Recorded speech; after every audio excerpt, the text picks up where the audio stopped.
Must was deliberately bending the law or misinterpreting the law. Therefore, the activity was plain illegal.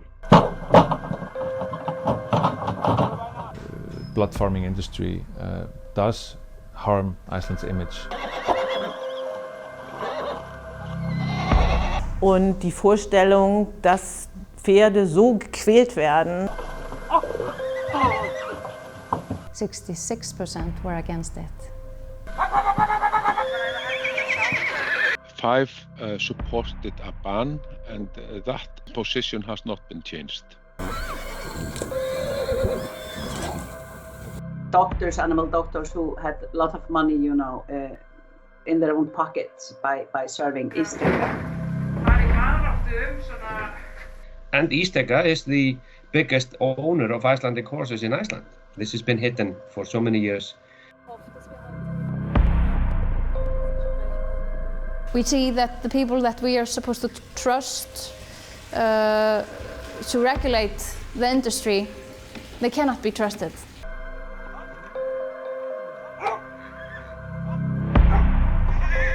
Eftirlitið var ekki á staðnum. Ég efast að nokkur hefði gert þessar hluti sem að framkomi í myndbandinu ef eftirlitsmaður hefði verið á staðnum.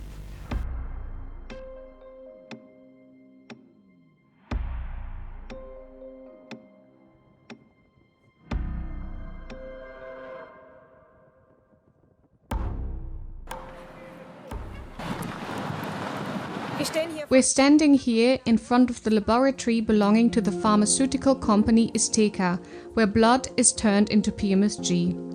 It's a lucrative business which we've been watching closely for years. The Icelandic company Ísteka supplies PMSG to the pharma businesses MSD Animal Health and Seva Santé Animal. PMSG is the active ingredient in the following products for the world market. PMSG is a hormone extracted from the blood of pregnant mares. You can make serious money with it. Some call it red gold, and laws are broken to mine it. What makes PMSG so valuable? PMSG controls the reproduction in breeding animals. It synchronizes their cycles and therefore their births, and with that the processes of industrial meat production. What is interesting is that the blood hormone is produced where keeping horses is cheap: South America, Asia, and, as we see here, Iceland. Production costs are cheap, as you can see from the way blood farms are built. Run-down wooden boxes with chewed wooden planks and doors that bear bloody witness to moments of equine torture. We came to Iceland for the first time in 2019. They didn't want us to visit blood farms. Ísteka boss Arnþór Guðlaugsson. I'm not sure that we are ready for photographs yet, and the way we do it is of course something that we have developed over decades. It's going on for 40 years.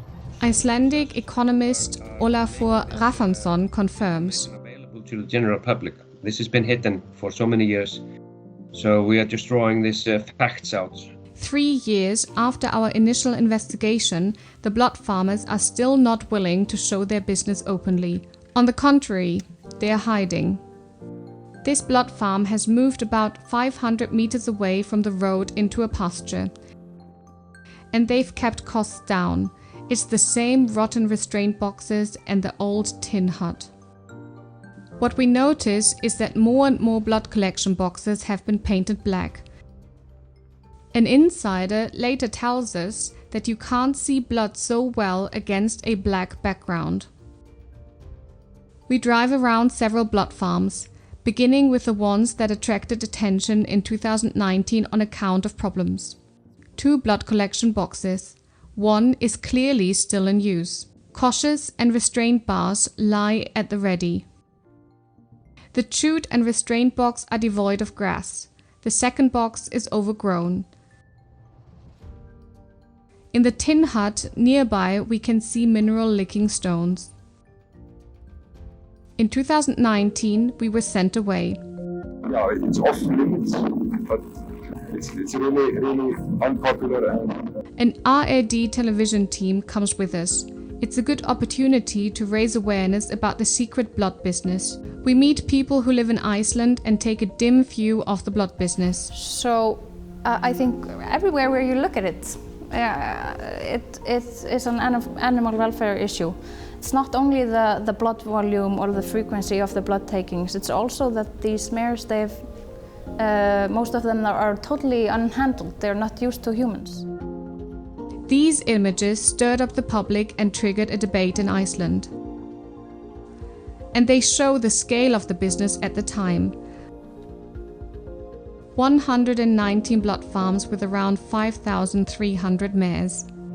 Farm Nummer 6. Wir wollen kontrollieren, ob die noch in Betrieb ist. We documented extensive mistreatment of blood mares here in 2021. Empty, unused. No sign that horses have been here recently. A walker later confirms this. Economist Olafur Raffensson knows a lot of horse breeders. They are upset about all the blood farm foals. Well, I know that many farmers who are breeding horses are frustrated because animals that are produced from blood farms come from all sorts of mares. They don't care about their temper or movements or breeding. So we have on one hand breeders not happy with blood mare foals being sold because that we are trying to maybe breed out of the Icelandic horse bad temper and so forth. Informants have also told us that horse farmers who breed for meat production are no longer achieving the prices they used to for the foals. Isteka's managing director Arnþór Guðlaugsson confirmed this drop in prices back in 2019. That is correct. The prices have been dropped dramatically, which is a great nuisance for the farmers. But it has nothing to do with blood collection. In my personal opinion, you don't take me accountable for it, but I think that the slaughterhouses, they see that the farmer has another way of income from the foal. Iceland produces horse meat and always has, including for pet food companies in the EU. The slaughterhouse in Selfoss dictates the prices. It's working to capacity. Blood mares are pregnant. The PMSG hormone level in their blood is at its highest between days 50 and 110. During this time, 5 liters of blood is extracted from them once a week, up to 8 times. It's a time fraught with stress. They have to compensate for their lost blood, take care of their unborn foals, and suckle their foals from their last pregnancies. We film a group of blood mares. You can recognize them by the puncture marks on their necks, and we're not welcome, as so often before. Stop this. No. Why you? I know why you're filming. Okay, so why do we film? What do you think? Just go away. We will not be stopped. The public needs to know about how these horses suffer. We meet Maike Witt, founding member of Animal Welfare Iceland. My first reaction was total shock. I didn't know about the blood mare business, but I think, like most Icelanders, I believed it wasn't really like this, that it was kinder to the horses. And I think, like many others, I was a bit naive about it, thinking everything was fine. Wie viele andere bin ich ein bisschen naiv daran gegangen, habe gedacht, das ist schon in Ordnung so. Then this film came out and I was truly shocked. The idea that horses are being tortured like this, and just a few kilometers from my own front door, it was very difficult to accept. Meine Haustür, das war ganz schwer zu akzeptieren. We keep driving around, checking on blood farms, hoping to discover one in operation. Some have erected elaborate privacy screens. From the road you can't see anything except the screen. Fencing and a little trailer, a little house on wheels. This blood farm too, unassuming barn, silage bales, pens. You can't tell it's a blood farm. One day later there are suddenly cars. Several horses right by the building and 2 tractors parked as a privacy screen. You can't see anything from the road. We drive on. We suspect the next building is a blood farm. And we're right. Horses, a veterinarian's SUV and a mobile screen. This time a tanker. We want to talk to the blood farmer. We make ourselves noticed. We're seen, but they don't want to talk to us. Instead, they close a gap so we can see even less.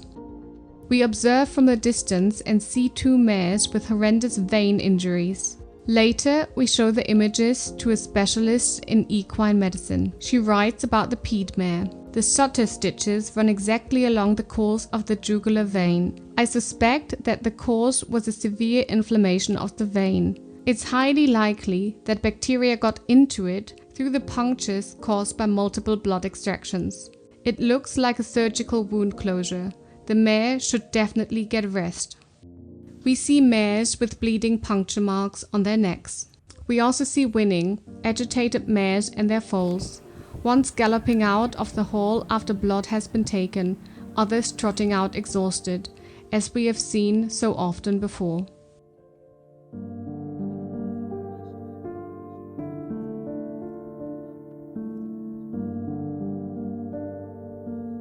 We drive on and show the ARD team the establishment that Izteca presented to us as a model blood farm in 2019. We were not allowed to film then. We criticized the poor condition of the facilities and the associated injury risk for the mares and foals. Now the building is a pile of rubble. The blood collection boxes are still in use, as can be seen from the traces of blood.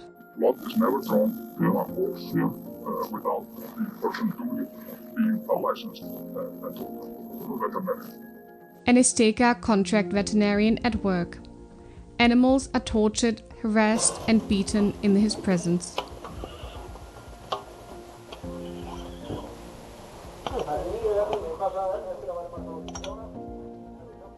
This veterinarian doesn't employ clean practices either. She rinses a used cannula, then uses it on the next horse. We head over to Mast in Selfoss, the veterinary authority responsible for supervising the blood farms. Mast is under heavy criticism. We talk to their head veterinarian. These are semi-wild horses. Shouldn't they be trained and accustomed to humans? Já, mér finnst það og það fyrst og fremst þjálfaðar til þess að vera óhræddar við mannin og þær treysti manninum og maðurinn fari vel með þær. Mast is of the opinion that taking blood 8 times in a row, as has been done, does not impact the mares negatively. What data are you referring to? En reynslan okkar byggir á því að það fyrirtækið Izteca hefur sjálft mælt blóðgildin og dýralæknar sem á staðnum höfum haft samband við þá og aflað upplýsinga hvernig hryssum hefur reitt af og þá hvort að það hafi verið hvort það voru klumsa eða einhver önnur heilbrigðis ástand hefur komið fram sem neikvætt og það hefur ekki verið það mjög lágt hlutfall. But this data was collected by Izteca itself, meaning there hasn't yet been any independent monitoring of the blood data. Það nákvæmlega rétt og þess vegna núna á þessu ári mun þessi opinbera rannsóknastofa Keldur gera þessar rannsóknir, algjörlega sjálfstætt. 40 years ago, this research institution was involved in a study which Izteca has since referenced. It is worth noting that the author of the study later became an animal welfare officer at Izteca. This study is, number one, very old. It's from 1982. Number two, it's carried out by people that directly benefit from the blood takings. You are taking 15 to 20% of the total blood volume each time. So my conclusion is that there is absolutely no scientific data that can show us that it's okay to take 5 liters of blood from a pregnant and a lactating mare. But our claim is that Mast was deliberately bending the law or misinterpreting the law. Therefore, the activity was plain illegal. In the absence of a permit, it's illegal. En í ykkar myndbandi gjörðu fólk hluti, eftirlitið var ekki á staðnum, ég efast að nokkur hefði gert þessar hlutir sem að framkom í myndbandinu ef eftirlitsmaður hefði verið á staðnum. Ég held að það sé bara almennt þannig. Menna, þú ert að keyra bíl og lögreglan er að fylgjast með þér. Þú ert ekki endilega að keyra yfir á rauðu ljósi þegar lögreglan er akkurat þarna. Og ég held að það sé sama með okkur. Again, we're stopped by an angry horse breeder and are asked not to film or take photos. It was in this very area that we were stopped, pursued and compelled to leave in 2019 by one of the biggest blood farmers. Now, the horse breeder wants to know why we're filming his pastures. Hello. Who are you? Nice to meet you. What's your name? What are you doing here? You asked me something. I don't know you. Who are you? I didn't ask you anything, so please. Yes, we are filming, right? You look like you took me my land. No. We are allowed to film. I'm sorry. We set off for the next blood farm, planning our next steps on the way. Nobody wants to talk to us. Nobody wants to show us that the blood business is not actually unkind to animals. So we'll try to organize more interviews, including with the Stega boss Arnþór Gudlaugsson. And find a moment to talk to us on Friday. We would like to know what he thinks has improved over the last 3 years and whether he's now willing to show the blood extraction process publicly. Okay, thank you, Arnþór, for thinking about it, and I hope to see you on Friday. 2 days later, he cancels. We drive to the Stega blood farm in the north of Iceland. The area is closed off from afar.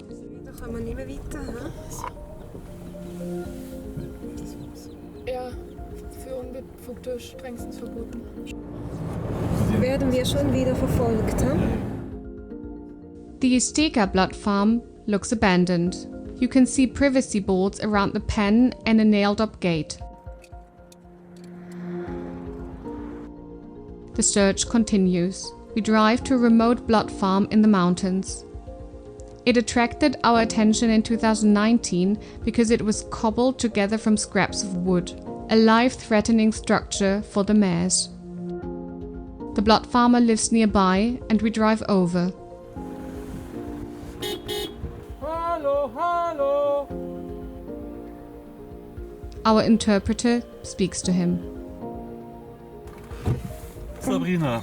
Sabrina, he said he only speaks Icelandic and he doesn't want to talk to us. He doesn't want any photos either and he says we should leave. Typical behavior. No contact. Kein Kontakt. We go to his blood farm. The scrap farm. Nothing has changed. 3 restraint boxes with injury traps. Metal spikes stick out of the 2 outer boxes. They are the ends of bars that are pushed through behind the legs of the mares when the box is closed. If a mare resists, injuries are inevitable. Nearby is a pasture with pregnant blood mares and their foals from the spring. At the next fuel stop, we try to arrange some more interviews. I'm calling for a meeting request with the Agriculture Minister, and es ist relativ schwierig, diese Gespräche jetzt zu organisieren. Later, the Ministry of Agriculture declines. The minister will not be giving any media interviews on the matter. We reach Inga Zeeland, a member of the Icelandic parliament who has been fighting against the blood business for years. She has tabled a bill in parliament, among other things. It almost never happens, but foreign lobby groups of sheep and pig farmers from France, Spain and other countries were submitting forms on the bill opposing it. This never happens in such a little nation, which shows kind of the scale of the issue. We are taking unhandled mares, unhandled scared mares. We are draining them of their blood in extreme volumes to produce some kind of a fertility drug to make pigs have more pigs in order for us to have cheap pork. We visit farmer Hendrik Lahrmann in North Rhine-Westphalia. He opens his barn for us. That alone is unusual. The piglet breeding industry in Germany is defensive like the blood farmers in Iceland. There are 150 sows on his farm. Lahmann uses PMSG. He does it routinely, but only systematically when integrating young sows into the farm cycle.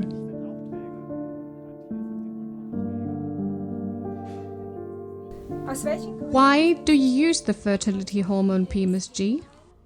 We use PMSG once on young sows to integrate them into the cycle of the herd at the beginning.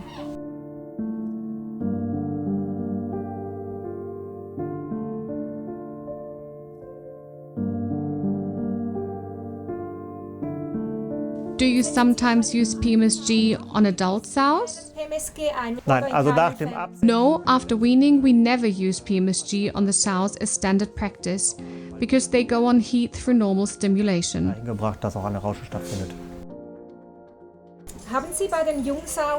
Have you ever tried alternatives to PMSG on young sows? In this group or other similar groups? No, not yet. So far, we've always trusted in the things we use, that they're all properly approved and comply with German law. Having had this conversation, maybe we will try something out, try to look for alternatives and see what's available. We show him a short summary of the blood collections in Iceland. What do you think of that? Yes. Those are images that you as an animal welfare organization don't want to see and that we as farmers don't want to see either. That is not our idea of animal welfare or how to handle animals. No doubt about it. Would you be willing to try alternatives to PMSG? I made some inquiries in advance. There are possibilities, yes. There are other things that have a different effect. We'll have to see whether we can use them and whether it is feasible here. Ob das einfach umsetzbar hier auch ist. What Mr. Lahmann is interested in belongs to a consultancy project led by Professor Axel Behrendt at the Justus Liebig University in Gießen. All in all, the main importance of PMSG lies in its administration to healthy animals. Verabreichung an das gesunde Tier besteht. The use of PMSG in piglet production usually serves to make work easier and increase efficiency. The origins of this fertility hormone show that PMSG is no longer up to date. The programs used in piglet production today ultimately go back mainly to research in former East Germany in the 60s, 70s and 80s. So that's where the whole thing got established. Then there was a transition from family farming to industrialized production. Eine industrialisierte Produktion. In this industrialized production, you have to define working processes. You have to synchronize things. You have to think about people finishing work and leaving the site at the end of the day. And that has led to many things being synchronized, to biological functions like reproduction being controlled and not left to chance. Steuert und es nicht dem Zufall überlässt. Piglet farmer Marco Wienberg's farm is small, and he currently has 16 breeding sows. He doesn't use PMSG at all, but he used to work on a farm with 600 sows where it was used. At that time, I didn't think too much about it. We were happy that all the work got done quickly, and that the farrowing was as close together as possible, because we didn't have to sit in a farrowing pen for days on end, or even on the weekend. We wanted our time off, after all. We asked him how PMSG was used in the large-scale farm. PMSG was used for young sows as well as the adult sows, the whole group. I don't need it for my sows. They all come into heat. If one of them farrows 5 days later, so be it. Besides contact with boars, do you use other zootechnical procedures or other things to stimulate the sow's estrus? No, we don't use any other methods because we have air and light, that's all we need. These fertility problems that they say that the pigs are having are just from the environment that we humans are putting them in. If an animal is badly kept, I don't think it is as fertile as it would be if it's well kept, because it isn't comfortable. A pig has to be comfortable to come into heat and have enough piglets afterwards. Zu rauschen und auch danach genügend Feckel zu haben. Ja, was ist denn der What is the difference between the life expectancy of a pig that lives here with you and in industrial breeding? The difference is that ours live twice as long. They can easily live 6 years and manage 12 farrowings.